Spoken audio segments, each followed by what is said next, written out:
He was just another stand-up comedian until he decided to become an entrepreneur of comedy. And now all the other stand-up comedians come to him for advice and work.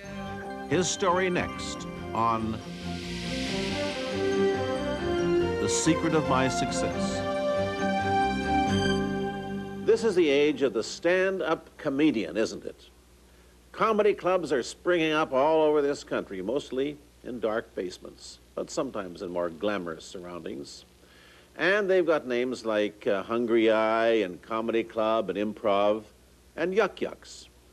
Usually, the MC is a comedian himself. All the way from Los Angeles, California, the owner and founder of Yuk Yuks, the outrageous Mark Breslin.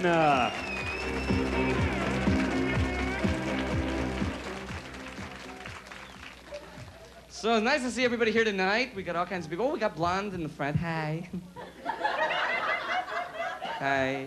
Notice how blondes always walk around like they're Stevie Wonder? Hi. Now, that wasn't just an ordinary run-of-the-mill comedian you were watching, and he's much more than MC. He not only owns this club in Toronto, it's called Yuk Yuks.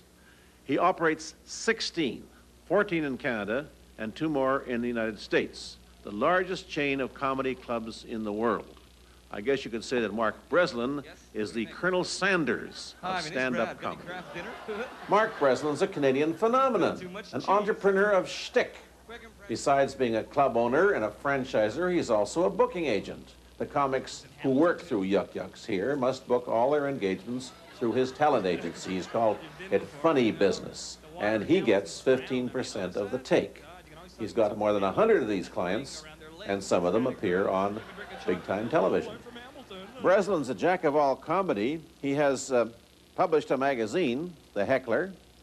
He has produced a record album, and he's written a book and a screenplay, and even made a film in which he has no difficulty spoofing himself. Unfeminine thing to do, right? Cut. We'll do it again. So in one way or another, Mark Breslin has people laughing all over the continent. Clearly, Mark Breslin is a success. But how did he do it? What is his secret? At no point did I ever set out to be a comedy tycoon. I still wake up in the morning and I pinch myself. I just wanted a place when I was 24 years old to meet girls and to be able to get up on stage and say what I wanted to say.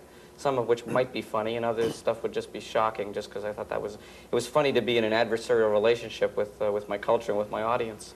I picked an idea that was a personal interest to me and happened to have some kind of public fascination. Well, you hit I could have followed my interest in poetry, and I'd be asking you for money right now. You sure would. But you seems to me you hit the idea at the right time. You're in the right man, in the right place, at the right time. In this country, we were running behind the States in this kind of thing. I mean, as far as I can remember, there wasn't a club like Yuk Yuks before Yuk Yuks, was there? Well, you know, it's interesting. In Canada, there is no tradition of stand-up comedy whatsoever, whereas in the United States, it dates back at least as far back as the 20s into vaudeville, and certainly into the 40s in the Catskills, and the 50s and 60s in Greenwich Village in the underground comics.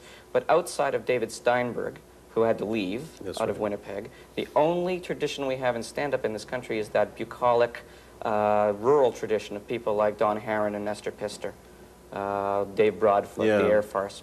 So I was really working in a total vacuum. But the reason that things had changed back in the early 70s is the influence of television. And all the kids growing up on American TV said, hey, I can do that. And that's where I got all my acts. And it turns out a lot of them can. That's better than the Americans, for that matter, if you take a look at people like Howie Mandel and Jim Carrey and Mike MacDonald, who are really making inroads there, far superior to their American counterparts. So there's been a kind of a surge, hasn't there, of stand-up comics in this country? I suppose you brought some of them along with the Yuk Yuks. Yeah, I never like to say I discovered anybody, but I like to think that I gave the opportunities for people to flourish here. What's interesting is that this as an industry, stand-up comedy as an industry, 10 years ago when I started, or 12 years ago, there were 5 nightclubs in the U.S. and Canada specializing only in stand-up comedy. 2 in Los Angeles, 1 in New York, 1 in San Francisco, and Yuk Yuks. Now, there are 350 full-time stand-up comedy clubs and about 6,500 full-time stand-up comics.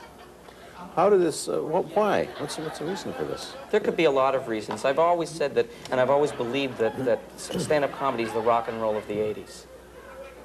And what happened is that your yuppie audience, your audience which went to rock clubs when they were in their 20s or early 20s, well, they grew up, they didn't like the noise, but they still wanted something filtered through the me generation and me decade experience of talking obsessively about oneself, which is exactly what a stand-up comic does. And I think that that's probably the major reason. But you didn't begin to be a comedian. You began, you went to university. What'd you take there? I studied English literature, which of course prepared me for the job market in countless ways.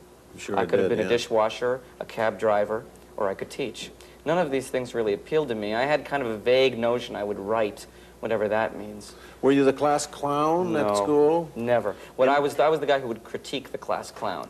I would take him aside afterwards and say, great spitball, but I think it needed more spin.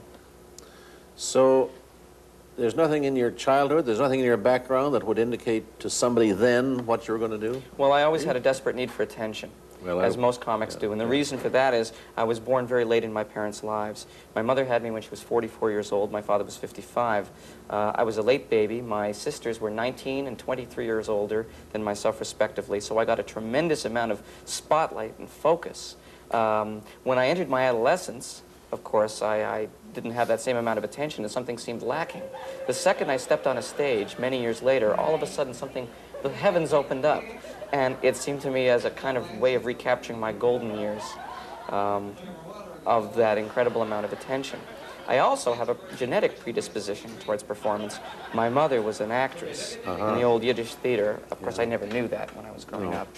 This is her wild past, which she tried to hide. And my grandfather was the artistic director of the Yiddish stage at that time. I think there's something in that. I think some of that rubs off on you subconsciously, or maybe it's just in the genes, I don't know. It was definitely subconscious, because at no point did my mother or my father ever encourage a career in show business. In fact, when I did start Yuk Yuk's after a university education, after their wrists had healed, they really weren't very happy about it. And it was only after I got a tremendous amount of respect and money did they come around. And now, of course, you know, they're proud of you. Of course, they're proud of me now.